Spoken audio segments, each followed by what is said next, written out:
मित्रांनो, माझं नाव रिया आहे आणि मी एका छोट्याशा गावात राहते. मी 32 वर्षाची, दिसायला छान आणि आकर्षक बांधा असलेली बाई आहे.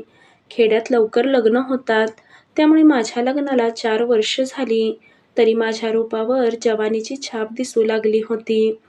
माझ्या छातीवरून आणि शरीरावरून ते साफ दिसत होतं. भरदार छातीमुळे आणि बारीक कंबरमुळे छातीवरील भाग आणि नितंब अगदी उठून दिसतात. पावसाळ्याचे दिवस होते. मी शेतात काम करत होते. संध्याकाळ झाली. आकाशात ढग दाटले होते आणि वातावरणात गारवा होता. मी शेतात काम करत असताना अचानक जोरदार पाऊस सुरू झाला. मी घाईघाईने शेताजवळच्या झोपडीकडे धाव घेतली. ती झोपडी मला अशा पावसाळ्यात आश्रय देत असे. पावसाचा जोर इतका वाढला की घरी जाणे शक्य नव्हतं. माझ्या शेताजवळ एक नदी आहे आणि पावसामुळे नदीला प्रचंड पूर आला होता. मी झोपडीत थांबले, पण परिस्थिती अधिकच बिकट झाली. थोड्याच वेळात राम झोपडीत आला. त्याचंही घर दूर असल्यामुळे तोही आश्रयासाठी झोपडीत आला होता. तो ओला झालेला होता आणि मलाही ओलाव्यामुळे थंडी वाजत होती. पाऊस कमी होण्याचं काही चिन्ह दिसत नव्हतं. आम्ही दोघं झोपडीत अडकून पडलो होतो. रात्रीचा अंधार पसरला आणि थंडीने शरीर कडकडू लागलं. झोपडीत कोणतंही अतिरिक्त कपडे किंवा शेकोटी करण्याचे साधन नव्हतं. आम्हाला एकमेकांचा आधार घ्यावा लागणार होता, कारण थंडी इतकी वाढत होती की तिथे बसून राहणं अवघड झालं होतं. मी दिसायला गोरी आणि भरदार शरीराची आहे. नेहमी साडी नेसते. माझ्या साधेपणातही एक आकर्षण आहे. माझी छाती भरदार असल्यामुळे मी थोडी जास्त उठून दिसते आणि त्यामुळे लोक आकर्षित होतात.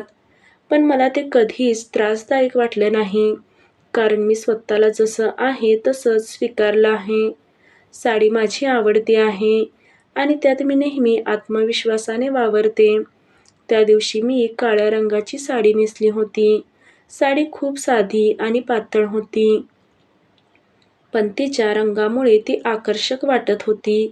साडीवर मी लाल रंगाचा ब्लाऊज घातला होता व साडीला छान शोभा देत होता. साडी आणि ब्लाऊजचा रंग एकदम सुंदर होता. मी नेहमीप्रमाणे केस मोकळे सोडले होते आणि माझं आकर्षक शरीर त्याचं लक्ष वेधतात. ती रात्र मला अजूनही आठवते. त्या रात्रीही मी हाच परिधान घातला होता. काळ्या साडीमुळे माझा गोरा रंग अधिक उठून दिसत होता. मला एक प्रकारची चमक मिळाली होती. रामने माझ्याकडे कधीच वाईट नजरेनं पाहिलं नाही. त्या साडीत आणि लाल ब्लाऊजमध्ये मी त्या रात्री खूप आकर्षक दिसत होते. पण रामच्या वागण्यात साधेपणा आणि माणुसकी होती, ज्यामुळे मला त्याच्यासोबत सुरक्षित वाटलं. राम माझ्यापेक्षा वयाने लहान होता. त्याच्या बोलण्यात आणि वागण्यात साधेपणा आणि आदर होता, ज्यामुळे त्याच्याशी बोलताना मला नेहमी चांगलं वाटायचं. आम्ही दोघे एकमेकांसोबत बराच वेळ घालवत होतो. विविध विषयांवर चर्चा करत होतो. त्याचं बोलणं इतकं साधं होतं की त्याच्याशी गप्पा मारताना मला कधीच कंटाळा येत नव्हता. त्याच्या व्यक्तिमत्वात एक सौम्य आकर्षण होतं, जे मला त्याच्याशी सतत बोलण्यास प्रेरित करायचं. त्या रात्री थंडी प्रचंड वाढली होती. आम्ही दोघे एका सुरक्षित जागेची शोधाशोध करत होतो, कारण बाहेर पडण्याची शक्यता नव्हती. पावसामुळे पुराची स्थिती निर्माण झाली होती आणि त्यातून सुटका होण्याची कोणती चिन्ह दिसत नव्हती. थंडीमुळे माझं शरीर थरथरू लागलं होतं. रामसुद्धा त्याच परिस्थितीत होता. आम्ही दोघं थंडीच्या दहशतीत अडकलेले होतो. पण त्याच वेळी परिस्थितीचं गांभीर्य जाणून मला एक उपाय सुचला. मी रामकडे पाहिलं आणि विचार केला, आपल्याला या थंडीत वाचायचं असेल तर उष्णतेची गरज आहे. अंगातील उष्णता टिकवण्यासाठी आपल्याला एकत्र झोपण्यापासून पर्याय नाही. मी रामला हे सांगितलं. आपल्याला रात्री जिवंत राहायचं असेल तर आपल्याला एकत्र झोपून अंगातील उष्णता टिकवावी लागेल. हे ऐकून त्याच्या चेहऱ्यावर थोडासा विचार आला. त्याने काही क्षण विचार केला, पण परिस्थितीचं गांभीर्य समजल्यावर तो तयार झाला. मी मनात विचार केला की ही काही साधी परिस्थिती नव्हती. प्रचंड थंडी आणि निसर्गाच्या आवाहनातून वाचण्यासाठी आम्हाला एकमेकांच्या उष्णतेची गरज होती. राम माझ्या शेजारी झोपला. त्याच्या अंगाची उष्णता मला जाणवू लागली होती आणि हळूहळू अंगातील थंडी कमी होऊ लागली.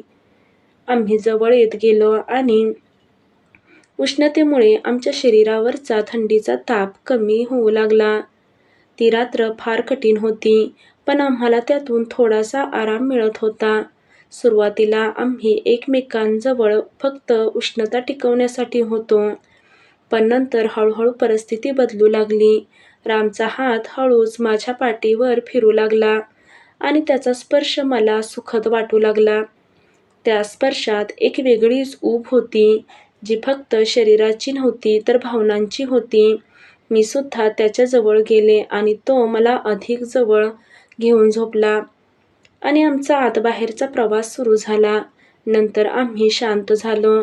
आता आमचं शरीरही गरम झालं होतं. आम्ही एकमेकांना आधार देत रात्र काढली. सकाळी आम्ही दोघं जागं झालो. बाहेर पाहिलं तर पाऊस थांबला होता आणि पुराचे पाणी ओसरलं होतं. वातावरण आता थोडं स्वच्छ झालं होतं, पण आमच्या मनात रात्रीच्या त्या घडामोडींची आठवण जागी झाली होती. आम्ही दोघांनी एकमेकांकडे पाहिलं. आमच्या चेहऱ्यावर संकोच दिसत होता आणि मला समजलं की त्याच्या मनात रात्रीचं जे काही घडलं त्याबद्दल प्रश्न निर्माण झाले होते. मी त्याच्याकडे शांतपणे पाहिलं आणि म्हणाले, राम, जे काही घडलं ते फक्त आपला जीव वाचवण्यासाठी. तू याबद्दल काही विचार करू नकोस. माझ्या या वाक्याने त्याला दिलासा मिळाला असावा.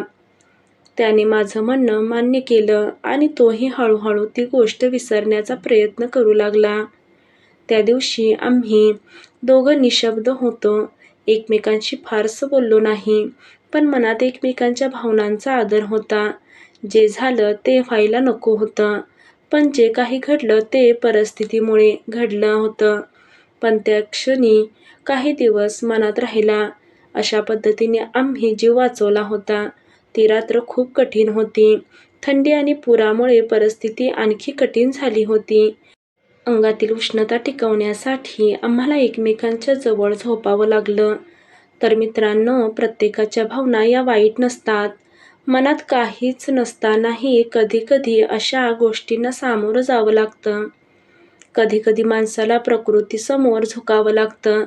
याचा अर्थ असा नाही की आपण चुकीचे आहोत. आता आम्ही सर्व काही विसरून आमच्या आयुष्यात सुखी आहोत. कथा आवडल्यास लाईक आणि सबस्क्राईब नक्की करा. धन्यवाद.